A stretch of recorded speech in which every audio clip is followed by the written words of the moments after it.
Organisateur du colloque, parce qu'on prend toujours ce temps-là sur... il y a un petit viatique pour suivre cette contribution que j'ai mis à votre disposition, qui est sur une table derrière.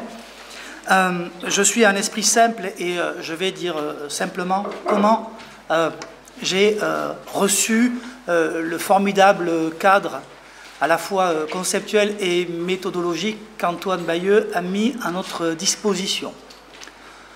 Pour moi, une représentation, c'est la caverne de l'Antiquité bien connue, c'est une image qu'a le juge hors de tout cadre juridique. Voilà, pour moi, c'est ça la représentation. Et cette représentation, et là je suis la démarche donc, méthodologique d'Antoine Bayeux, elle va donner naissance à un récit.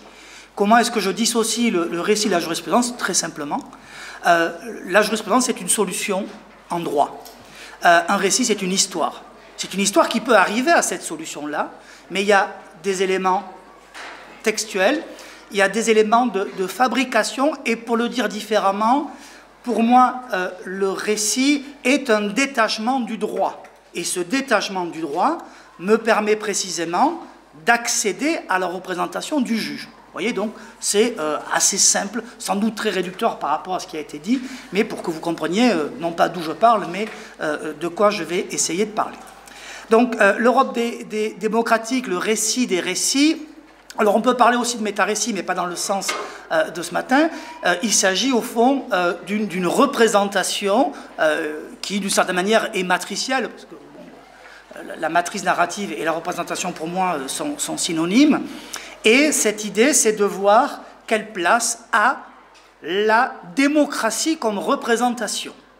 Alors, ce qui est très intéressant, c'est quand je me suis attaché à rédiger cette contribution, je me suis dit, c'est bien, je vais trouver dans des mélanges la Cour de justice et la démocratie. Donc, je n'ai pas vu tous les mélanges existants, mais j'en ai quand même vu une bonne quarantaine et une bonne cinquantaine. Ne cherchez pas de contribution. Le juge et la démocratie, ça n'existe pas, en tout cas pour le droit de l'Union. Antoine Bayeux cite dans son article une contribution de François Host sur la démocratie et la Cour européenne des droits de l'homme, mais je n'ai pas trouvé d'équivalent. Et ce que je vais essayer de faire ici, c'est essayer de montrer cet équivalent. Donc on a une représentation qui est la démocratie, qui est un non-dit, et précisément dans le cadre de l'Union européenne, ce non-dit démocratique, il va apparaître en creux par deux thématiques que j'ai absolument pas le temps d'évoquer. La première thématique, c'est bien entendu celle du déficit démocratique, et la seconde thématique, c'est celle du gouvernement des juges. Le gouvernement des juges va approfondir la thématique de l'Europe démocratique, et il y a un discours réflexif entre ces deux notions-là, et c'est de voir comment le juge va essayer de répondre au fond à ces deux thématiques négatives s'agissant de l'Union européenne. Alors, pour la première, très rapidement, c'est la Cour de justice qui va avoir une vision étroite et instrumentale de la démocratie. Et d'ailleurs, quand on parle de démocratie, on ne la qualifie pas, alors qu'en réalité, la démocratie dont on parle, en droit de l'Union, c'est la démocratie représentative. Donc la démocratie dans l'esprit de la Cour, la représentation démocratie de la Cour, donc là on va aller vite, c'est la démocratie représentative. Et on a un récit fondateur, inaugural, pour reprendre la typologie faite par Antoine Bayeux, qui est l'arrêt Roquette de 1980, que vous avez donc au début du document que vous avez à votre disposition. En gras, ce sont pour moi les éléments typiques du récit. Principe fondamental. Bon, principe, d'accord, fondamental. Principe juridique, principe politique. Bon, c'est un principe fondamental. Selon lequel les peuples participent à l'exercice du pouvoir par l'intermédiaire d'une assemblée représentative. Donc l'entrée du récit, il est assez étroit, c'est celui de la représentation, c'est celui selon lequel les peuples établissent les normes qui les régissent. C'est la question, si on veut, de l'autonomie chez Kelsen, et on a ça fondamentalement. Et en arrière-plan de cette représentation de la Cour de justice, on tombe sur quoi? Très classiquement, on tombe sur, ça a été évoqué ce matin très rapidement, on tombe sur les canons de la démocratie libérale, du statomorphisme, si vous voulez, de la théorie générale de l'État, et effectivement, dans la théorie générale de l'État, les normes sont issues d'une assemblée représentative. On est en 1980, le Parlement européen n'a qu'un pouvoir consultatif, et c'est là où on voit précisément, à mon sens, le récit apparaître, c'est qu'il n'y a aucun fondement juridique. Comment expliquer qu'un Parlement qui n'a qu'une fonction consultative, eh bien cette fonction consultative est le reflet d'un principe fondamental selon lequel les peuples participent à l'exercice du pouvoir. Donc là, on est véritablement, à mes yeux, en présence d'un récit. Alors l'idée de ce récit, évidemment, c'est qu'il va nourrir une trame, pas un autre récit, mais ce récit est prolongé, donc très rapidement vous l'avez, 1992, sur la consultation densifiée par requête, la Cour de justice va reconnaître une nouvelle consultation. Et là aussi, elle s'affranchit totalement du droit.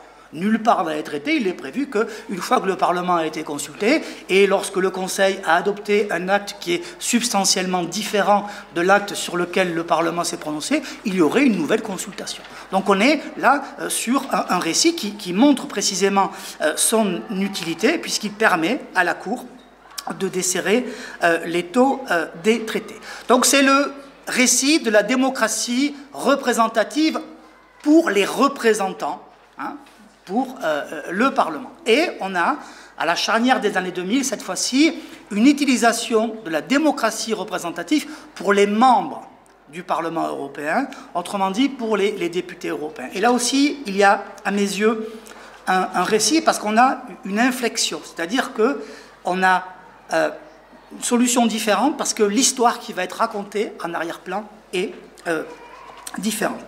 La première illustration, c'est un arrêt du tribunal. Et vous verrez que les arrêts du tribunal sont assez nombreux, et dans mon contribution, dans le texte que vous avez sous vos yeux, sans doute parce qu'on peut supposer, c'est purement intuitif, mais qu'il est plus facile pour le tribunal de bâtir un récit que pour la Cour de justice. Et on verra d'ailleurs, je vous donnerai un exemple dans lequel, précisément, la Cour de justice n'a pas suivi le récit du tribunal. Donc, précisément, dans cette affaire, donc, on a, vous vous en souvenez peut-être, à l'issue des élections européennes de 1999, un groupe dit technique qui est constitué, il n'y a aucune affinité politique entre les membres de ce groupe politique, et on a une note interprétative.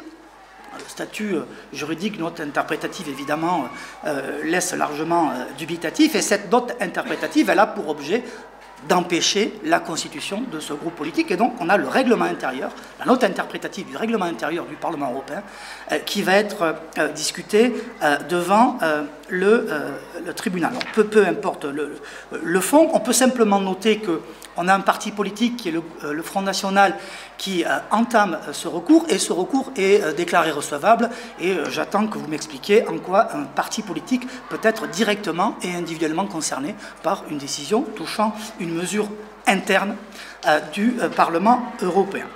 Mais là n'est pas l'essentiel. L'essentiel est dans cette affirmation, donc qui est en gras dans cet arrêt du 2 octobre 2001. Le tribunal souligne, certes, le principe de la démocratie constitue un élément fondateur de l'Union. Il n'y a pas, observez-le, de référence de droit positif derrière. Ce qu'elle fait, et notre collègue donc, en parlait ce matin, c'est qu'il va y avoir un renvoi, une intertextualité, un renvoi vers un arrêt UE-APME, que cite Antoine Bayeux dans son article paru donc à la revue de l'Union européenne en janvier dernier, janvier 2018. Et je reviendrai sur cet arrêt-là. Donc là, il y a véritablement un récit qui se trame, une affirmation très générale. La démocratie constitue un élément fondateur de l'Union. On voit bien qu'il y a un détachement de requête. Ce n'est pas la démocratie représentative, c'est la démocratie dans sa splendeur antique, si j'ose dire, avec pour seul point de référence un arrêt du tribunal, pas d'arrêt de la Cour, puisque précisément la Cour n'a pas suivi, on le verra tout à l'heure, cette position. Et là où on va avoir un glissement assez fort, quelqu'un disait ce matin, je crois que c'est toi, qui disait que finalement, il y avait des récits où on se demandait pourquoi ce récit, pourquoi pas tel autre récit, autrement dit, la faiblesse de la position du juge. On va la trouver ici, dans cet arrêt du 31 mai 2018, Corwin-Mikke, qui est une affaire aussi assez intéressante, où on a un député qui a des propos discriminatoires, pour le dire rapidement, en séance plénière. Et il y a une décision du président du Parlement européen qui, avec son pouvoir de police classique, va sanctionner le parlementaire précisément pour les propos tenus en séance, et ce parlementaire va donc saisir le tribunal pour annuler cette sanction. Cette sanction, elle porte donc sur la liberté d'expression du parlementaire. Et que nous dit le tribunal? Elle nous parle de l'importance fondamentale que le Parlement joue dans une société démocratique. Et cette importance fondamentale, là aussi, on n'a pas de référence précise de droit positif, elle nous raconte l'histoire de la démocratie, elle va avoir pour effet d'étendre la liberté, le champ de la liberté d'expression du parlementaire. Et quel va être le seul point d'ancrage? Vous l'avez un peu plus haut, c'est un arrêt de la Cour européenne des droits de l'homme. Donc là, effectivement, on voit bien le récit. Autrement dit, il y a des clignotants qui s'allument dans tous les coins. On n'a pas de droit positif de droit de l'Union qui est visé, pourquoi pas l'article 2 par exemple. On a une référence à la Cour européenne des droits de l'homme, et on a finalement une solution qui est très favorable à cette expression parlementaire. Et j'ai lu les différents commentaires et observations qui ont été faites au sujet de cet arrêt, et la plupart des commentateurs sont unanimes pour dire que le tribunal a eu une interprétation qui était assez largement discutable. Donc il y a là aussi, à mes yeux, un récit, et on voit donc ce récit de la démocratie qui va avoir des manifestations très concrètes et discutables. Donc pour le dire très simplement, sur ce premier point, il y a un récit de la démocratie, un récit de la démocratie représentative qui a des implications concrètes, et c'est effectivement ce que met en avant Antoine Bayeux, c'est au fond l'utilité du récit, à quoi va servir le récit. Il y a eu un deuxième récit qui est apparu, dans ma contribution je parle d'apostilles, de petits récits, je voulais difficilement parler d'historiette, c'est le récit alternatif de la démocratie sociale. Alors c'est un récit alternatif, ce n'est pas moi qui dis que c'est un récit alternatif, ce sont les propres termes du juge, et ça a été aussi la question ce matin. Je ne me considère pas dit évidemment comme coproducteur, ni comme étant auteur du récit. Je suis celui qui écoute, je suis l'enfant au coin du feu à qui on raconte une histoire, donc j'essaie d'avoir l'objectivité la plus importante à l'égard de ce récit. Donc c'est un récit alternatif, pourquoi? Parce que dans cet arrêt du tribunal, donc UAPME du 17 juin 1998, le tribunal emploie l'expression suivante: la participation des peuples à ce processus normatif, doit être assurée de manière alternative, en l'occurrence par l'intermédiaire des partenaires sociaux. Donc l'idée est très claire, il y a bien ce récit de la démocratie représentative, ici en l'espèce le Parlement européen est hors jeu, pour le dire simplement, et le tribunal va faire apparaître un récit alternatif de la démocratie sociale.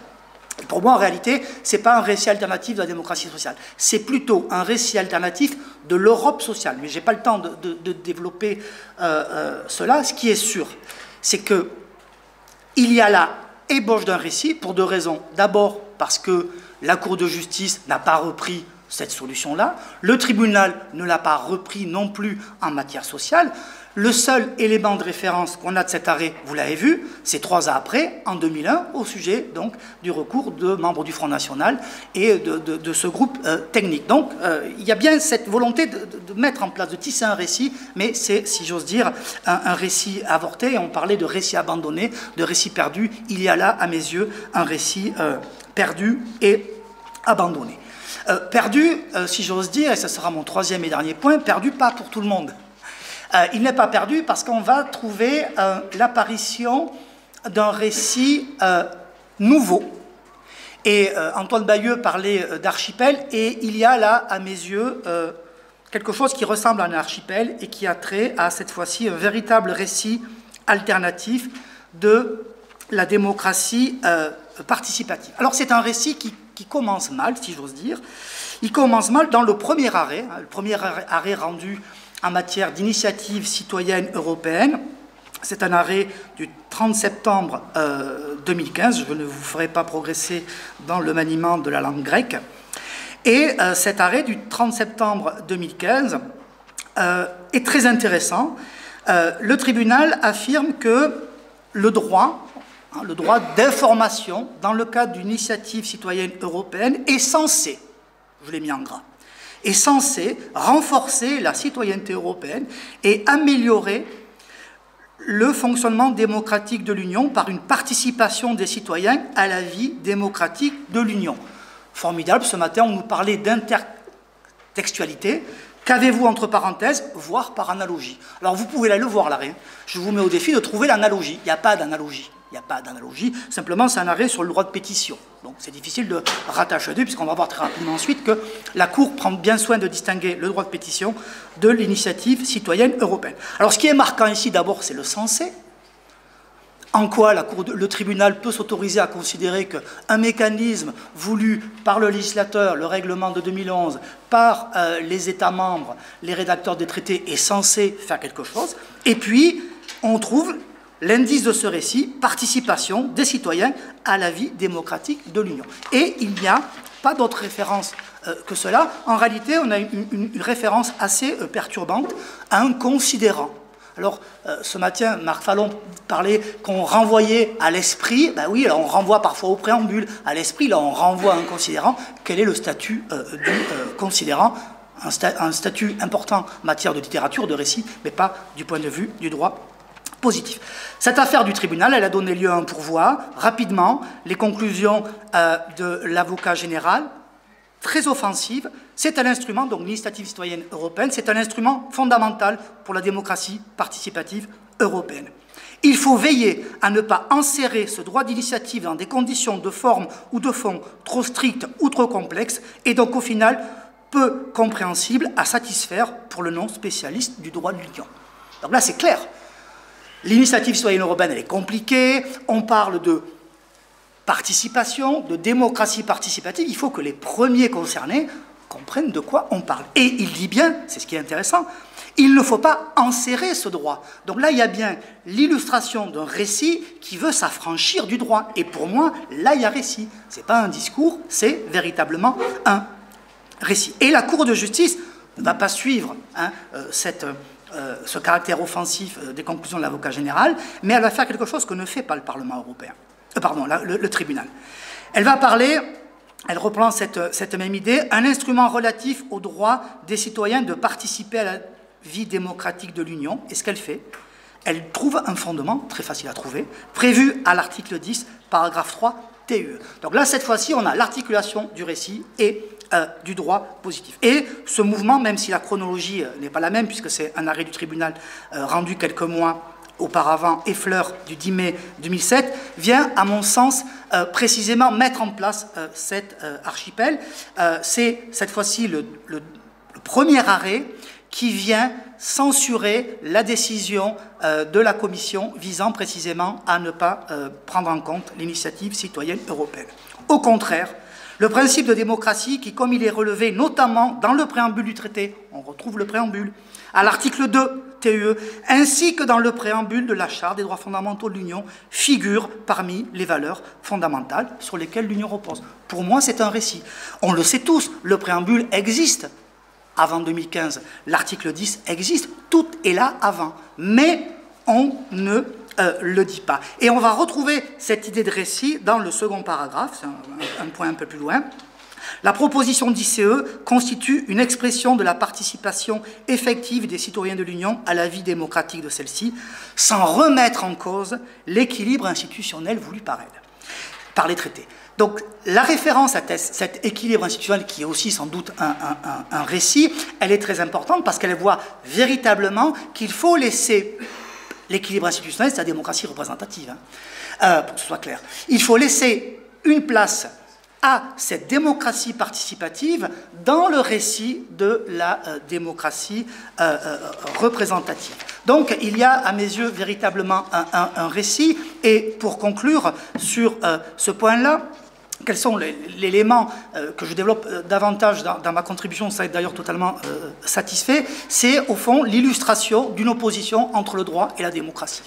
La jurisprudence, c'est un terrain facile, connu pour le juge, et il va mettre en avant l'union de droit, l'Europe des citoyens. Et il peine à s'affranchir de ce cadre juridique, ce cadre normatif, et il peut le faire en s'appuyant sur la démocratie. Mais il ne peut le faire que de manière très délicate et prudente, puisque ça a été aussi évoqué ce matin, dès qu'on touche à la démocratie, on va nécessairement retomber sur la souveraineté. Et dans la mesure où il n'y a pas cet arrière-plan de souveraineté, le juge ne peut raconter qu'une histoire contrainte dans le cadre donc de cette démocratie. Je vous remercie.